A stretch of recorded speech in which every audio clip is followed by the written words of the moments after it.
नमस्कार दोस्तों, आज हम आए हैं बिहार के एक प्राचीन और पवित्र मठ में, जहां हम मिलने वाले हैं इसके आध्यात्मिक मार्गदर्शक महंत जी से। आज की बात होगी धर्म, जीवन और उनके अनुभवों की। तो बने रहिए इस आध्यात्मिक यात्रा में।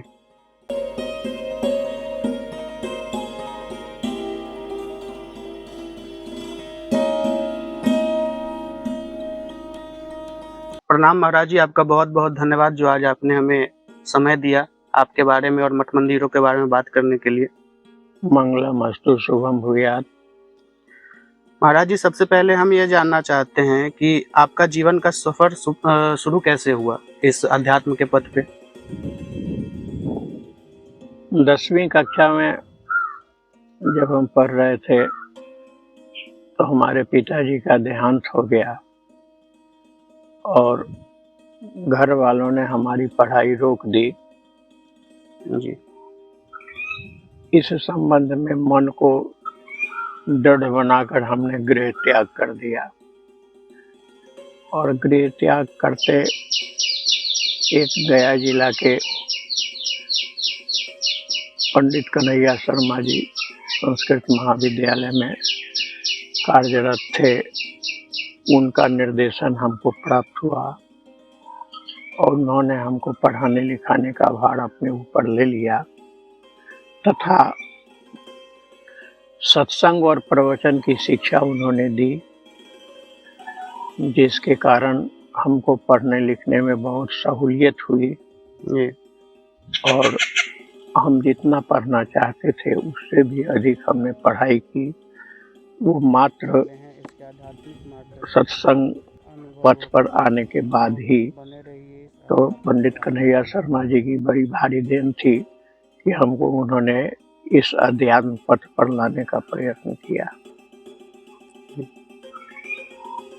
महाराज जी, जैसे जो ये मठ मंदिर है, इसकी शुरुआत कब से हुई और इसके शुरुआत करने का तात्पर्य क्या था? बहुत दिन तक हिंदुस्तान में अनेक तरह का शासन चलते रहे। एक ऐसा पीरियड जिसका इतिहास इस समय वर्तमान है, बौद्धों का प्राबल्य हिंदुस्तान में था। न केवल भारत में बल्कि भारत से दूर दूर देशों में भी बौद्ध धर्म का प्रचार प्रसार किया गया।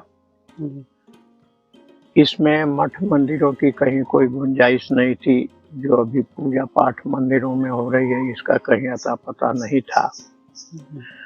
तो सर्वप्रथम आदि शंकराचार्य ने, जो भगवान शिव के अवतार कहलाते हैं, उन्होंने प्रयास किया कि क्यों न इस बौद्ध धर्म को, जो प्रच्छन्न रूप से धर्म का बाधक है,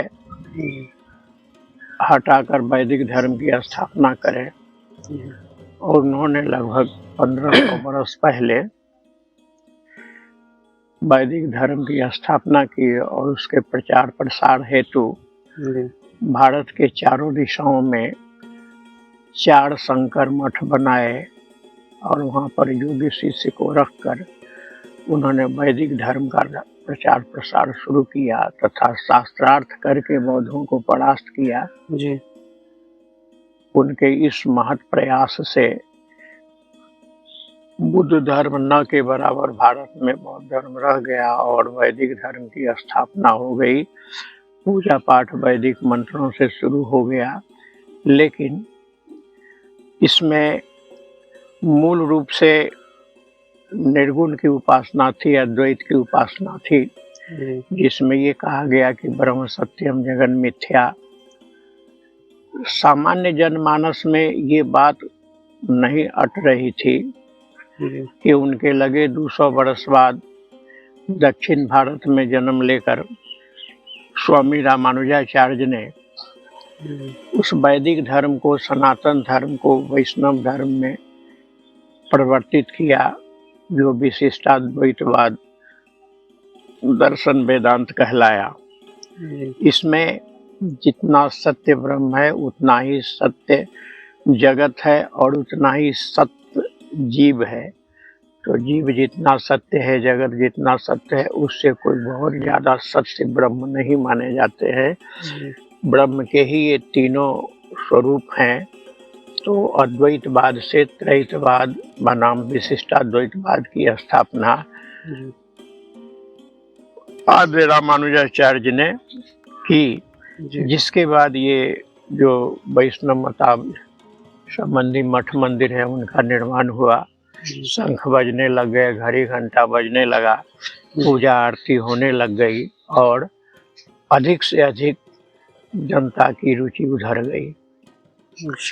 कुछ दिनों के बाद इसी परंपरा में 7वीं 8वीं पीढ़ी में स्वामी राघवानंद जी ने अपने वरिष्ठ शिष्य रामानंदाचार्य जी को तीरथराज प्रयाग में यह आदेश दिया कि इस वैष्णव धर्म को थोड़ा और गति की जरूरत है, जिसमें जन सामान्य तक ये फैल सके। और स्वामी रामानुजाचार्य की जो चलाई हुई ये सिद्धांत है, इसमें बहुत गति नहीं है, छुआछूत भेदभाव इस सब की गुंजाइश है, सर्व सामान्य की समझ में आने वाली नहीं है। इसलिए तुम एक ऐसा नया मार्ग चलाओ जिसमें अधिक से अधिक लोग आ सकें और वो इस धर्म को बहुत दूर तक पहुंचा सके। तब जात पात पूछो मत कोई, हरि के भजय सो हरि के होई, इस मत को चलाने वाले स्वामी रामानंदाचार्य ने इसमें इतनी छूट दे दी कि अधिक से अधिक सभी जाति के लोग, यहाँ तक कि कुछ मुस्लिम धर्म वाले भी इसमें आने लग गए। जैसे जुलाहा कबीर, जिनका निर्गुणवाद आज सबसे ऊंचे स्थान पर चल रहा है जनमानस में, उसी श्रृंखला में रैदास हुए, जिनको लोग दलित महादलित लोग पूज रहे हैं। तो रामानंदाचार्य ने जिस उदार चेतना का वैष्णव धर्म में जन्म दिया, वो फलता फूलता चला गया और समग्र उत्तर भारत उससे प्रभावित हो गया। तो गांव-गांव में हर जगह पर मठ मंदिरों का निर्माण और वहां पर पूजन पाठन ये सब की प्रचलित हो गई।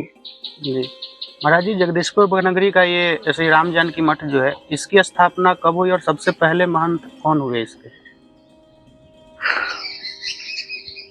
टाइम का तो पूर्ण निर्धारण हम इसलिए नहीं कर सकते कि इसका कोई ऐतिहासिक पृष्ठभूमि यहाँ प्राप्त नहीं है, लेकिन इसके फाउंडर थे महंत श्री श्याम नारायण दास जी। अच्छा। उन्होंने इसकी नींव डाली और वो अपनी कार्यशैली से जनमत को प्रभावित करते करते इसको धीरे धीरे बड़ा रूप देना शुरू किया। उसी श्रृंखला में उनके बाद कुछ और भी होंगे सामान्य लोग, लेकिन महंत राघव दास जी ने और ज्यादा इसका प्रभाव बढ़ाया। ये दो महंतों के अकथ प्रयास से जगदीशपुर बगनगरी मठ, जिसमें लगभग उस समय 1100 एकड़ जमीन थी और इसके बहुत सारे मौजे थे, 350 से अधिक इसके ब्रांच मठ थे। तो ये सब प्रभाव महंत श्याम नारायण दास और राघव दास जी के समय का है। लेकिन इसी परंपरा में महंत जयराम दास जी आए और जयराम दास जी के समय से ये मठ गिरती की ओर चला गया। उनके बाद हरिभजन दास जी महंत हुए। उन्होंने अधिक से अधिक इस मठ को नुकसान पहुंचाया, बल्कि जो अचल संपत्ति थी उसको सबसे ज्यादा नुकसान पहुंचाया महंत हरिवर्धन दास जी ने। उस श्रृंखला में आगे हमारे स्वर्गस्थ गुरु महंत रामचंद्र दास जी आए। उनके समय में ही अचल संपत्ति बहुत बर्बाद हुआ। इस तरह से न केवल अचल संपत्ति, इस मठ की गिरती हुई अवस्था वहाँ चली गई थी जिसके बाद ये उठने का इसमें होश नहीं था। जी, उस समय हम रांची में कार्यरत थे, प्राध्यापक थे जी, और स्वर्गीय राम सागर मिश्र ने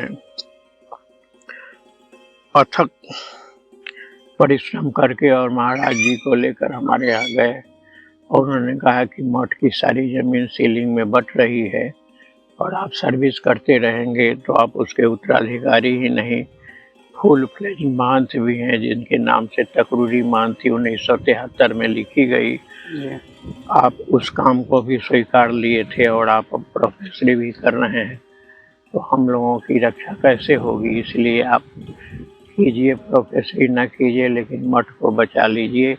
जी, और महाराज जी के इस आर्थ स्वर ने हमको पुनः बगनगरी में वापस किया और आज जो जमीन जा रही थी वो सुरक्षित है।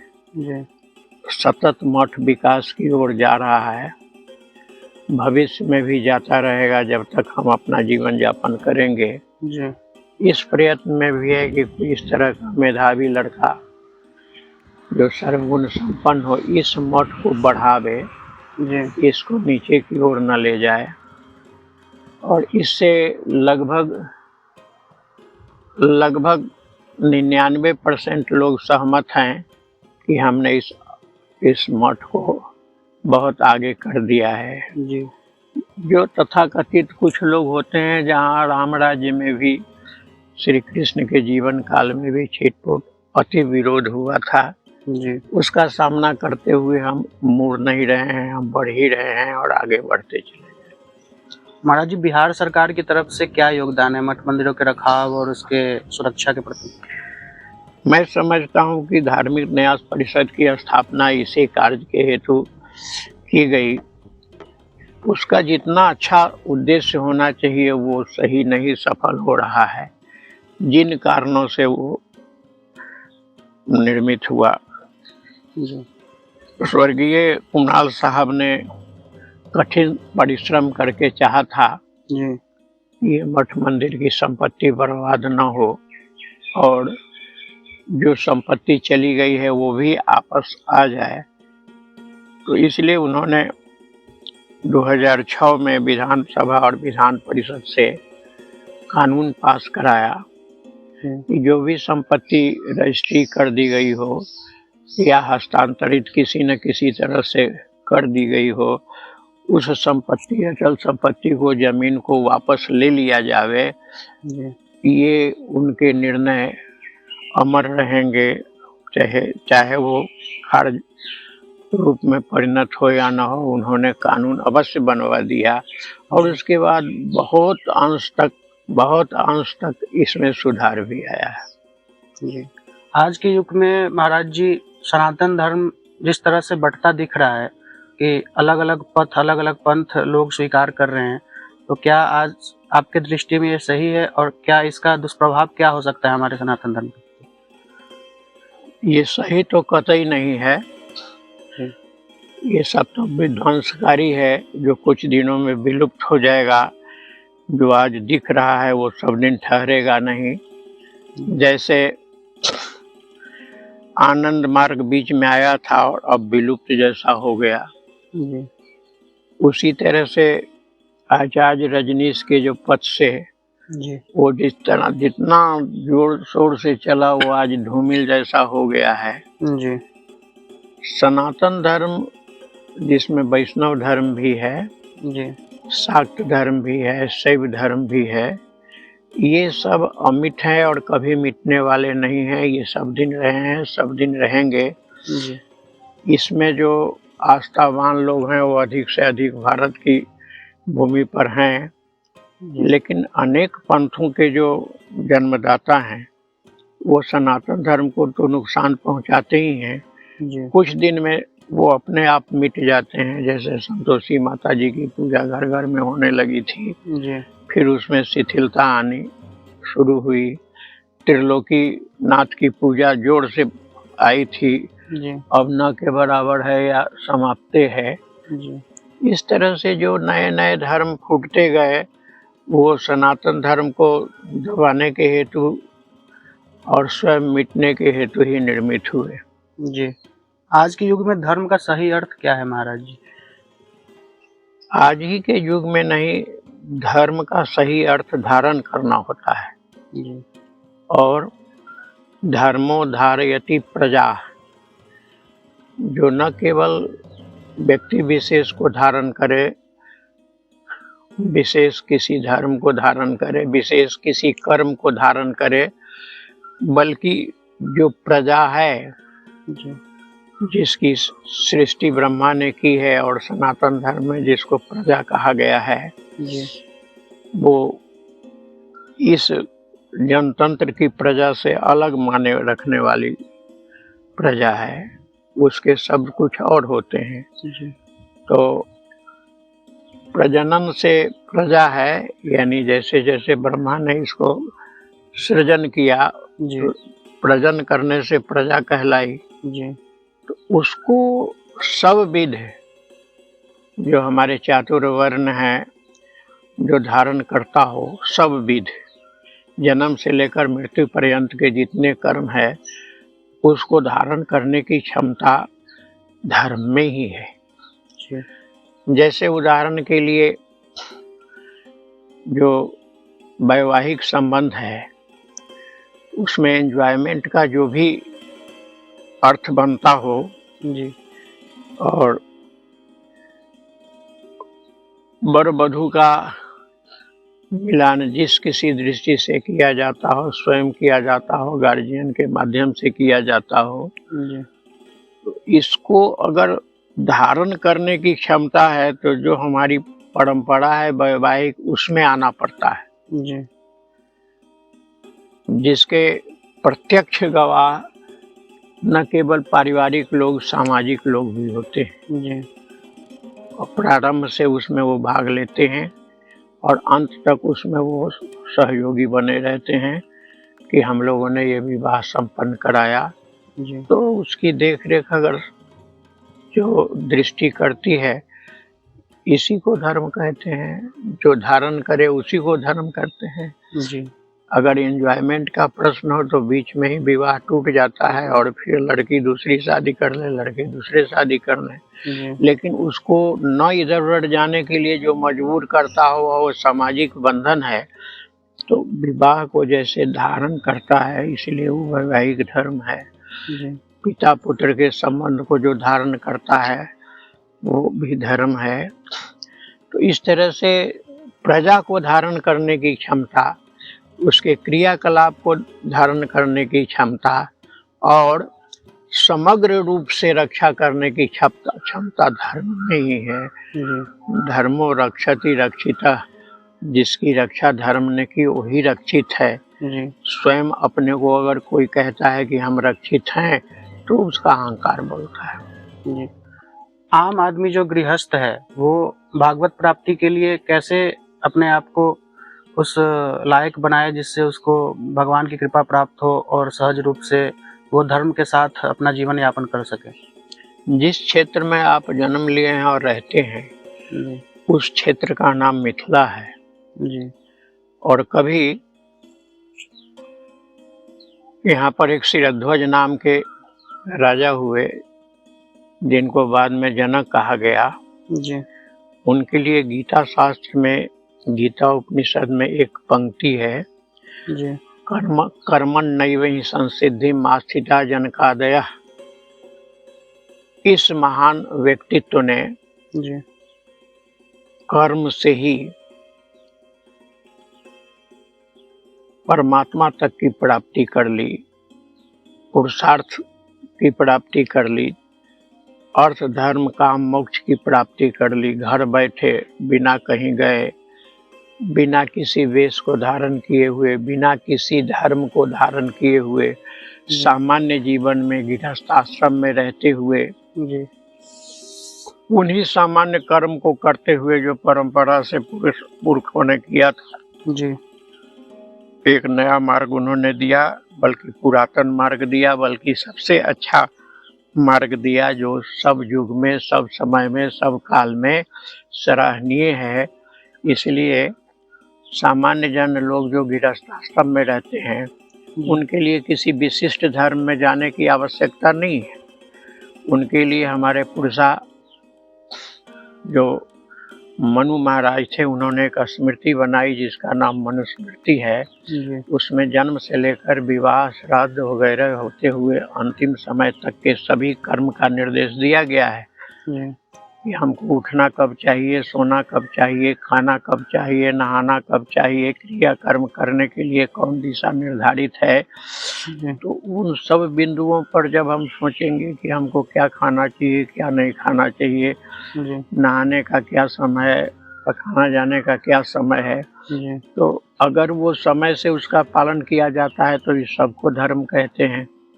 और ये सुलभतया ये अर्थ, धर्म, काम और मोक्ष तक ले जाता है। इसमें कोई अलग से कुछ लाने की जरूरत नहीं है। इसलिए कहा गया कि कर्मन नैव, कर्म के द्वारा ही परम सिद्धि को प्राप्त किया जाता है। उस कर्म को जिस रूप में आप चाहें व्याख्या है। जैसे कर्म को धर्म माना गया है। सामान्य जन जिनको ये ज्ञान नहीं है वो भी कहते हैं कि हम आर्मी में, कर्म ही हमारा धर्म है। वो उन्हीं का नहीं है। भारत भू पर जिन्होंने जन्म लिया उनके सभी कर्म धर्म हैं, अगर वो उसको यथावत करते हैं और यथावत मानते हैं।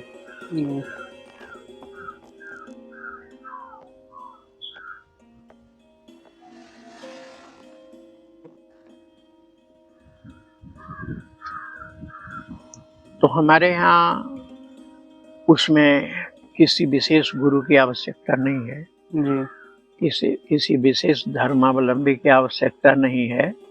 जो पत्नी और पति के संबंध हैं, उस संबंध को अगर धारण करने वाला कोई है तो वो धर्म है। अन्यथा वो पति पत्नी का धर्म सही नहीं रह सकता है और टिकाऊ नहीं रह सकता है। उन दोनों के रिलेशनशिप को भी धर्म कहते हैं। पिता और पुत्र के जो संबंध है उसको बनाए रखने वाला जो कर्म है वही धर्म है। अगर उसमें धर्म को हटा दिया जाए तो पिता भी दुश्मन है, पुत्र भी दुश्मन है, भाई भी दुश्मन है। आज जो भी हैं संबंधी वो सबके सब दुश्मन बने जा रहे हैं, क्योंकि उनसे उस तरह का धर्म जो रखने वाला है, अस्थाई जो संबंध को बनाए रखने वाला है, धारण करने वाला है, वो विलुप्त हो गया है। आवश्यकता इस बात की है कि गृहस्थ आश्रम में अधिक से अधिक इस पर जोर देना चाहिए कि जिसके कारण हम परिवार बनाए, एक व्यक्ति से परिवार बना, उस व्यक्ति विशेष का एक बहुत बड़ा योगदान है कि उसने अपने समय में एक निहितार्थ परिवार का निर्माण किया। महाभारत के आदि पर्व में लिखा हुआ है कि उपनिषद का ऋषि श्वेतकेतु ने विवाह को मर्यादित किया, यानी यह विवाह पहले नहीं था बंधन के रूप में। जैसे पशु पक्षियों में स्वच्छंद विहार है, वैसे ही मनुष्य में भी विहार रहता था। उसको ये अच्छा नहीं लगा, इसलिए उसने अपनी तपस्या के बल से सूर्य, चंद्र, दिक्पाल, क्षेत्रपाल, लोकपाल, इन सबों को संबोधित करते हुए कहा कि हम उपनिषद के ऋषि श्वेतकेतु दोनों हाथ उठाकर ये प्रतिज्ञा करते हैं कि आज से आप लोग विवाह को मर्यादित मान लें और एक पत्नी एक पुरुष के लिए ही है। इसको सर्वजनीन नहीं बनाया जा सकता है। तब से ये विवाह प्रथा है। तो मान लिया कि पौराणिक काल से अगर ये है तो इसी को अगर बनाए रखिए तो पुरखाओं की जो बनाई हुई लकीर है वो हमारा सबसे बड़ा धर्म है। उसको छोड़ दीजिएगा तो आप किसी भी मत में जाइएगा, कहीं भी जाइएगा, आप सही ठौर पर नहीं जा रहे हैं। क्योंकि हमारा शास्त्र कहता है कि महाजनो जे न गतो ही पंथा धर्मस्य तत्वम निहितम गुहायाम। धर्म का जो रास्ता है, मार्ग है, वो बहुत सूक्ष्म दृष्टि से देखा जाता है और उस दृष्टि से पारिवारिक जीवन में जो हमारी परंपरा है उसका निर्वहन होना चाहिए। जी, आज के युवाओं को महाराज जी आप क्या संदेश देना चाहेंगे कि उनका रहन-सहन और धर्म के प्रति जो उनका आस्तिक, कुछ लोग आस्तिक हैं, कुछ लोग नास्तिक हैं, तो जो आस्तिक हैं वो किस तरह से आज के युवा रहें जिससे उनका धर्म का पालन भी हो और वो धर्म के प्रति सजग भी रहे? हम तो नेता नहीं हैं, हम तो जी। धर्म गुरु हैं, जी, इसलिए हमारे यहाँ कुछ शब्द की गुंजाइश ही नहीं है।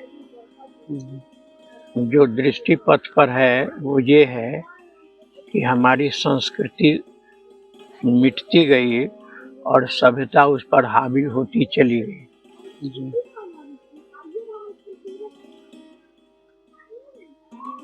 जैसे गृह का निर्माण करना, जी, हमारी संस्कृति कहती है कि हिंदुओं के घर पूरब दिशा की ओर पूरब मुखी होना चाहिए या उत्तर मुखी होना चाहिए। जी, सभ्यता कहती है कि हमको अगर शहर में जमीन मिली है और मेन रोड पर जो जमीन है वो मेन रोड पर उसका मुख होना चाहिए। जी, तो वहाँ घुटना टेक देती है संस्कृति और सभ्यता हावी हो जाती है, जी, और जहाँ जहाँ से संस्कृति हटी वहाँ वहाँ से धर्म हटता चला गया। जी, जैसे मशीनरी का युग है, कंपनी में लोग काम करते हैं, आर्मी में काम करते हैं और जगहों पर काम करते हैं, तो उनके लिए जो हमारी परंपरा थी, जी, जो भारत की वेशभूषा थी, उसको लोगों ने तोड़ दिया और उसके लायक उन्होंने अपना वेश धारण कर लिया, तो उससे आर्थिक स्थिति तो मजबूत जरूर हुई और तथाकथित जो प्रतिष्ठा है वो भी उनको प्राप्त हुई, लेकिन वो तथाकथित है, सही प्रतिष्ठा नहीं है। जी, तो जैसे घर में परिवर्तन हो गया वैसे वेशभूषा में परिवर्तन हो गया, वैसे खान पान में परिवर्तन हो गया। जी, जैसे जैसे हमारे यहाँ संस्कृति कहती है, धर्म कहता है कि पीढ़ा पर बैठकर पाँव पर पाँव रख के भोजन करना चाहिए, तो अब लोग खड़े खड़े भोजन कर रहे हैं। जी, और इसमें कुछ नवयुवक की तो बात ही नहीं है, इसमें नवयुवक छोड़ के अब इसके बूढ़े लोग भी उसी में खाने लग गए हैं, जी, और उसी तरह से बूढ़े लोग भी पैंट पहन के ही कुछ काम करने लग गए हैं। जी, तो जहाँ जहाँ से संस्कृति हटी सभ्यता जम बैठी, नतीजन ये हो गया कि उनका रहन सहन घर दरवाजा ये सब तो चकाचौंध करने वाला हो ही गया, लेकिन उनका आपसी जो जीवन है परिवार में, जैसे पिता पुत्र में, भाई भाई में, पति पत्नी में, माता पुत्र में, पतोहू सास में, जी, ननद भाभी में, ये सब इतने बिगड़ गए संस्कृति को छोड़ने के बाद कि वो एक दूसरे को नकार ही देते हैं, न नकार देते हैं, कभी कभी जानलेवा हमला भी उन पर करते। जी, ये नुकसान बनता जा रहा है और उसमें हम आज के नवयुवकों को बहुत छांट छूट करेंगे तो गड़बड़ा जाएंगे। जो उसमें अच्छे विचारक हैं उन पर भगवान की विशेष कृपा है जी, और उसके लायक उनको लाभ भी मिल रहा है, जी, लेकिन अगर उनको पूर्ण अपनी परंपरा सनातन परंपरा में लाने का प्रयत्न किया जाए जी, तो हो सकता है कि वो नकार दें। जी, इसलिए जो मार्गदर्शक लोग हैं सत्संग के और प्रवचन के माध्यम से, जी, उन लोगों को भी बोलने के समय थोड़ा सा देश काल का विचार करना ही चाहिए जी, कि हम कुछ नवयुवकों को क्यों बोले, हम सब नवयुवकों को बोले, जी, तो कुछ न कुछ तो लगभग सभी नवयुवक पथ से कुपथ पर जा रहे हैं। जी, जैसे शिखा रखना था हमारे यहाँ, शिखा बंधन का मंत्र है, जी, अब लगभग सभी नवयुवक नहीं रखते हैं, तो कुछ की क्या बात है। जी, यज्ञोपवीत जिसमें लाखों खर्चा होता है, हम समझते हैं कि 1-8% कोई होंगे कट्टर आदमी जो रखते होंगे, और न तो कुछ दिनों के बाद इसको गंगा जी में डाल ही देते हैं। जी, तिलक पूजन वगैरह के समय में कर लेते हैं और उसके बाद फिर वो उसको नहीं समझते हैं कि ये हमारे धर्म का अंग है या हमारी संस्कृति है। चंदन तो संस्कृति में है, जी शिखा बंधन तो संस्कृति में है। तो जैसे जैसे संस्कृति घटी वैसे वैसे सभ्यता बढ़ी, आर्थिक रूप से हम समृद्ध हुए, जी लेकिन हम उस रूप में बहुत कमजोर हैं जिसमें हमारे लोग, पूर्वज लोग यमराज को भी हरा देते थे। जी जैसे घोषित मृत्यु थी सत्यवान की कि इतने वर्ष में इतना महीना में ये मरेगा, जी पिता के रोकने के बावजूद भी सावित्री ने उसी से विवाह किया। जी उसने उन सभी गुरुओं को नकार दिया जो लोग कह रहे थे कि इतनी अल्पायु के व्यक्ति से विवाह करके तुम क्या करोगे जो वर्ष में नहीं महीना में मर जाएगा। जी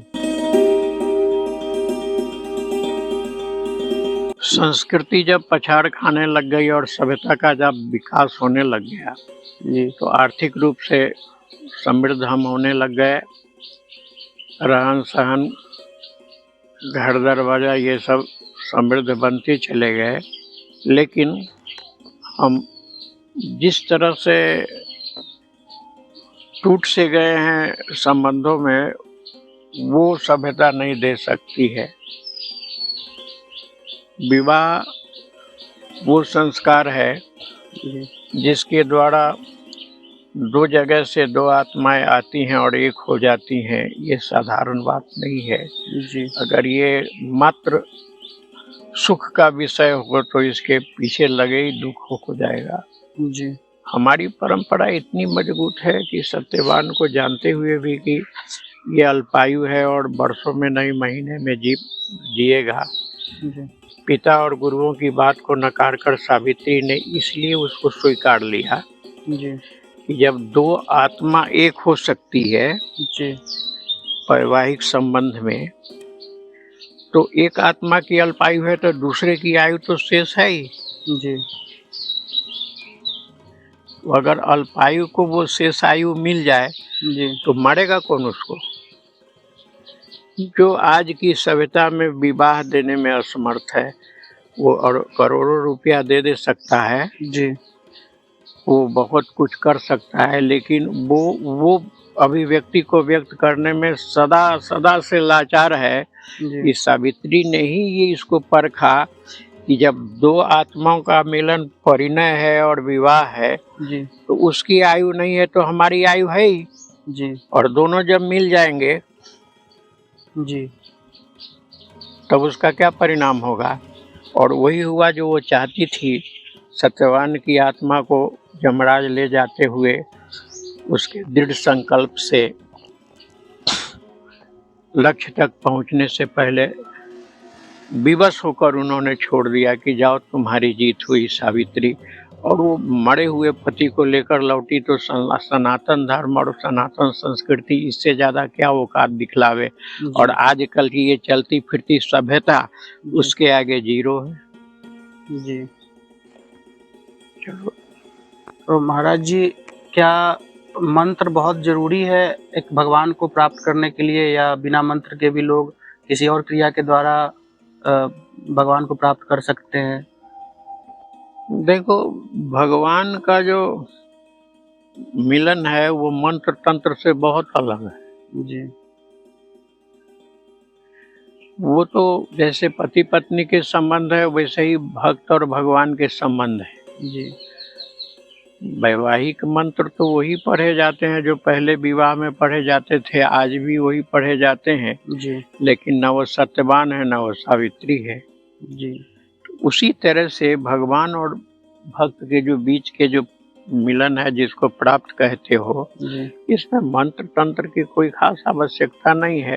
जी ये दूसरी बात है कि गुरुडम वाले लोगों ने बिना गुरु से दीक्षा लिए मुक्ति नहीं मिलती है बढ़ा रखा है।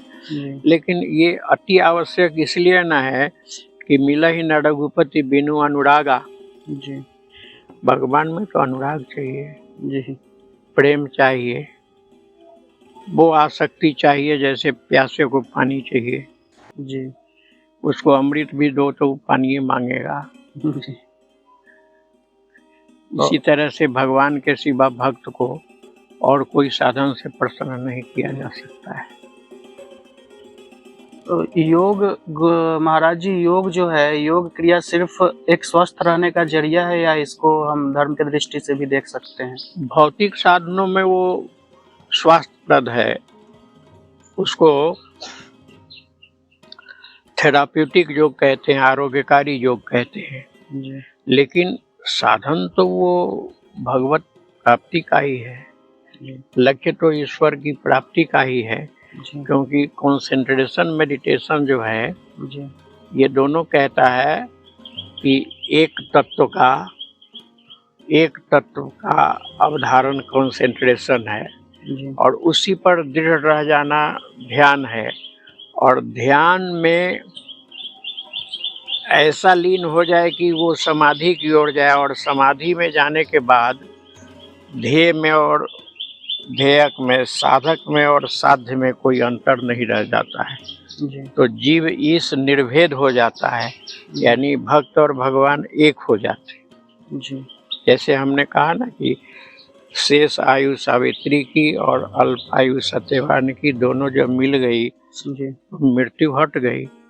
उसी तरह से जब भगवान और भक्त में अनुराग बढ़ जाएगा और वो एकतांता वाला, तो ये योग के कारण, योग की दृष्टि से ये महत्वपूर्ण है कि उसका आध्यात्मिक जगत जो है वो शेष अन्य जगतों से बहुत समृद्ध है। जैसे वेदांत के है ब्रह्म उनकी प्राप्ति, न्याय के है जो ईश्वर उनकी प्राप्ति, सांख्य के जो पुरुष है उनकी प्राप्ति, और जो योग के द्वारा उस परमार्थ की प्राप्ति है वो गारंटेड हो जाती है। जी। लेकिन उसके हर सीढ़ी पर पांव रखने की आवश्यकता है। जी। जो तथाकथित आजकल के योगी केवल आंख मूंदकर ध्यान करा देते हैं, वो गलत है। योग की जो 8 भूमियां हैं, जैसे यम, नियम, आसन, प्राणायाम, प्रत्याहार, धारणा, ध्यान, समाधि। तो धारणा भी नहीं करते हैं लोग, ध्यान कर लेते हैं और समझ लेते हैं कि हम भगवत से मिल लेंगे। ये गलत बात है। योग की जो ये 8 सीढ़ियां हैं, क्रमशः उस पर पांव देना चाहिए तो आसानी से वहां तक जाया जा सकता है।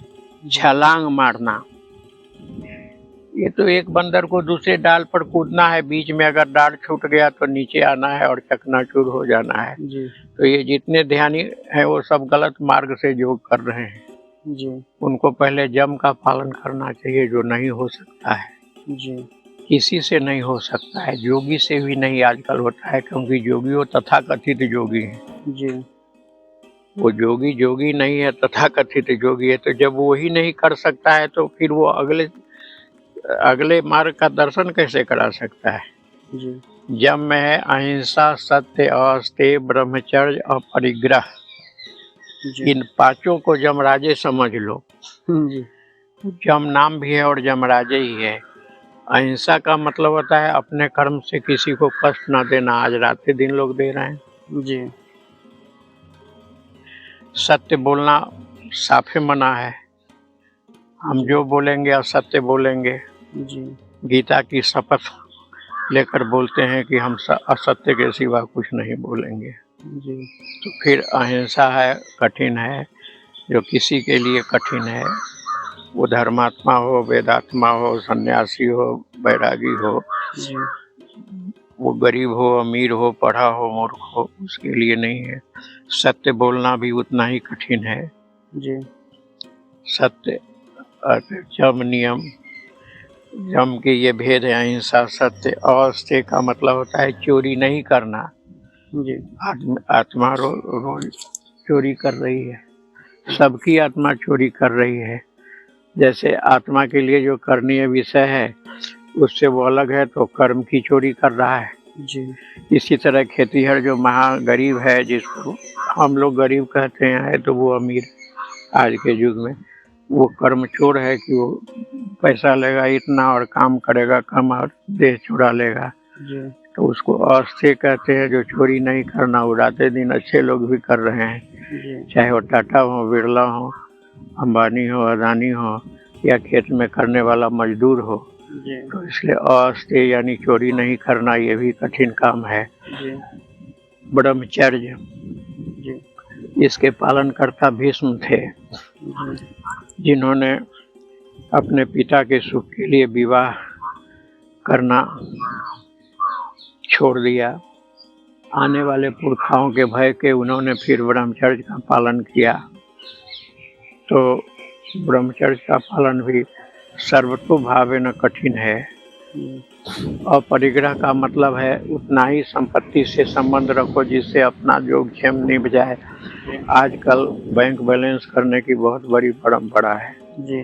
जिसको 1 करोड़ नहीं है उसको बैंक में तो समझता है कि हम फटकचंद गिरधारी हैं जी।